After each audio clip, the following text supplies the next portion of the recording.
மாண்புமிகு பள்ளிக்கல்வித்துறை அமைச்சர் உள்ளிட்ட அனைத்து ஆன்றோர்களுக்கும் சான்றோர்களுக்கும் என் முதற்கண் வணக்கம்.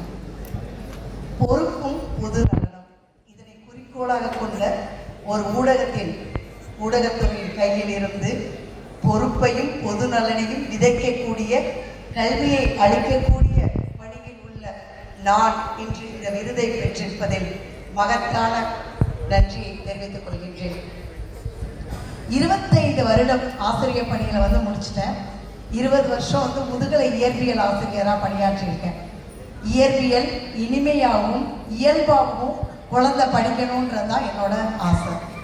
எல்லா குழந்தைங்களுமே ஃபார்முலாஸை பார்த்தா பயப்படுவாங்க, ப்ராப்ளம்ஸை பார்த்தா பயப்படாதுங்க. ஆனால் என்னையை பார்த்து எந்த குழந்தையும் பயந்ததில்லை. ஏன்னா குழந்தைகளுக்கு படித்த இயற்பியல் ஆசிரியராக இருந்திருக்கேன்.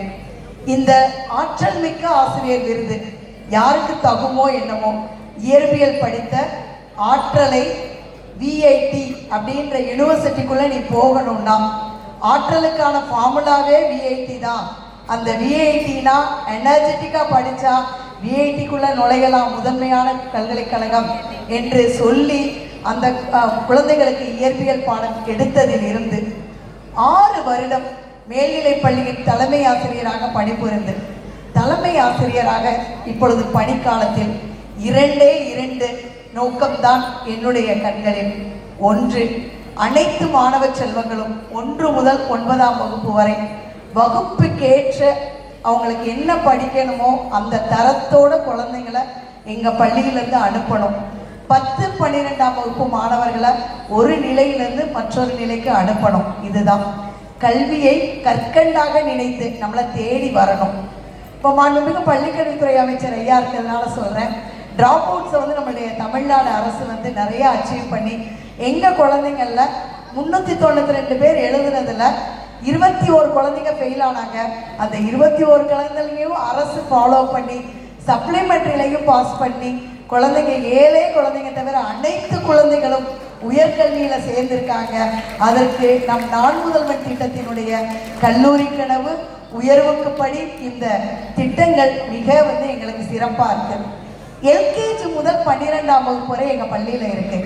முதலமைச்சருடைய காலை உணவு திட்டத்தில் இருந்து அரசு தர எல்லா ஸ்கீமையும் முறையாக பயன்படுத்துறதுனால சேர்க்கை பக்கத்தில் உள்ள தனியார் பள்ளிகளில் உள்ள மிகச்சிறப்பான மாணவர்கள்லாம் நம்ம பள்ளியை நோக்கி நாடி வந்திருக்காங்கன்றது இங்கே பெருமைக்குரிய பதிவு. திருக்குறள் இவங்க சொன்னாங்க, இன்றைய தேதி வரை 10 மாணவர்கள் 1330 திருக்குறளும் முடிச்சிருக்காங்க.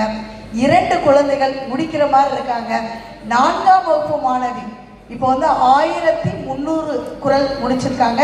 இன்னொரு 30 திருக்குறள் நாளையோட முடிச்சிருவாங்க.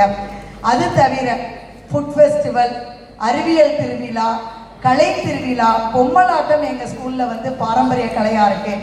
தமிழ் பாரம்பரியமான சிலம்பாட்டத்தில் எங்கிட்ட சிறந்த குழந்தைங்க இருக்காங்க.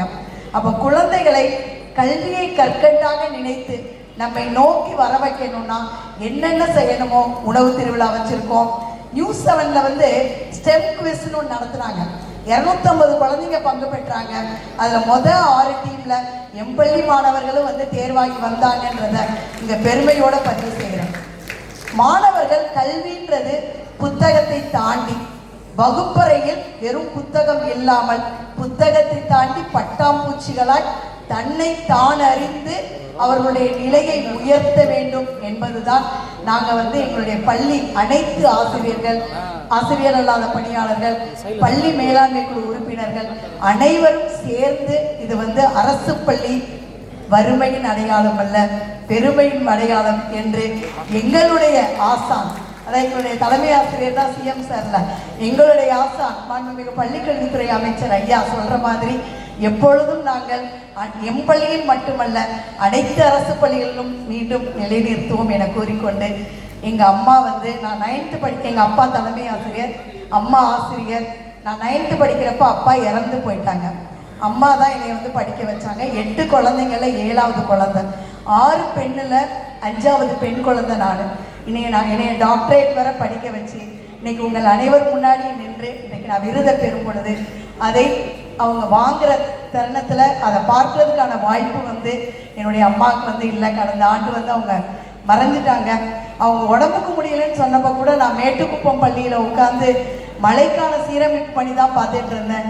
அன்னைக்கு மறுநாள் காலையில் போகிறப்ப அவங்க வென்டிலேஷனில் போயிட்டாங்க. இது மிகவும் வருத்தமாக இன்னைக்கு வரை இருக்கு. ஆனாலும் என் குழந்தைகள் என்றைக்கும் முன்னேறுவதற்கு தெய்வத்தால் ஆகாதது எனினும் முயற்சித்தன் மெய்வருத்த கூலி தரும். கடினமாக உழைச்சா குழந்தை மட்டும் இல்லை, 49 வயசுல இப்போ நான் அவார்டு வாங்கின மாதிரி எல்லாருக்கும் அங்கீகாரம் தேடி வரும் அப்படிங்கிறத இங்கே நினைவு கூறுகிறேன். அனைவருக்கும் நன்றி. மீண்டும் அனைவருக்கும் நன்றி.